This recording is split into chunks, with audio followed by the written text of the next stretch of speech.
Have you ever wondered what your consciousness really does? Consciousness defines our real life experiences. Everything we go through, from our joys to our fears to our regrets, is all our consciousness. Without our consciousness, we wouldn't even recognize our own life existence.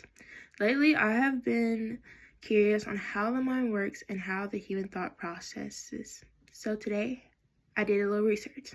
Today, I'm going to inform you on how the nature of your consciousness works and how understanding it will make your life a lot better. First, we have to understand what consciousness really is. Consciousness is the awareness of our external and internal experiences. That means that everything in yourself and around you is your consciousness. This brings us to our first point, which is our philosophical understanding of consciousness. This starts with dualism versus physicalism. Rene Descartes' dualism is the belief that the mind and body are separate.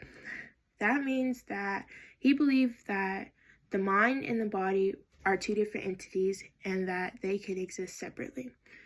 Next is the physicalism or materialist views, which is the belief that consciousness is purely brain activity. Then we have Dame Chimmer's hard problems, and this is when he questioned subject experiences and why they come from the physical process of the brain. Our next point is scientific perspective of consciousness. First, we're going to talk about two different theories. The first theory we're going to talk about is the integrated information theory by Giabbo Toloni.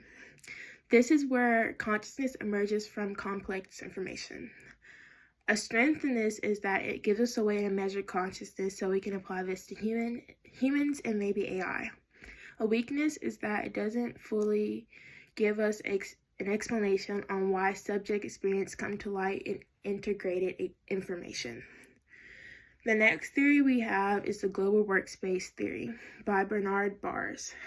This is when consciousness comes from brain communication.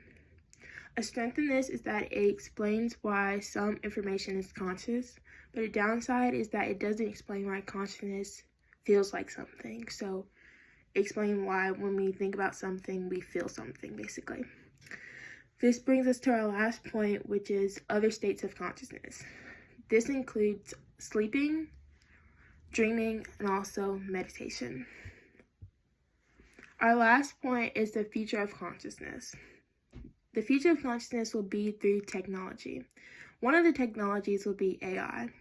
As we all know, AI is an intelligence database. But what if it had a subject experience? In the Chinese room argument, John Searle thinks that if AI does have a subject experience, that it may process phrases or symbols without truly understanding the reason, or without truly understanding the meaning of the symbols or phrases.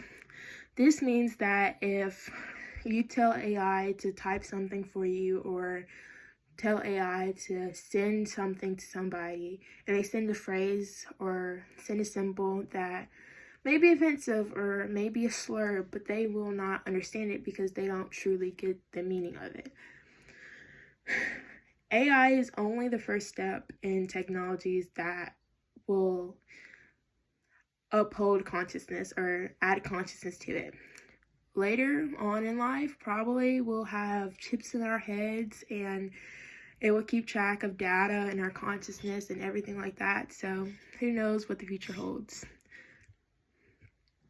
In conclusion, consciousness is not about the philosophical, scientific, or future technologies trying to put their mark on it. Overall, it's about us understanding ourselves and listening to ourselves. Once we do that, we will become better people and have better characteristics, and we will just be better people in general. So it's all about our consciousness, listening to ourselves.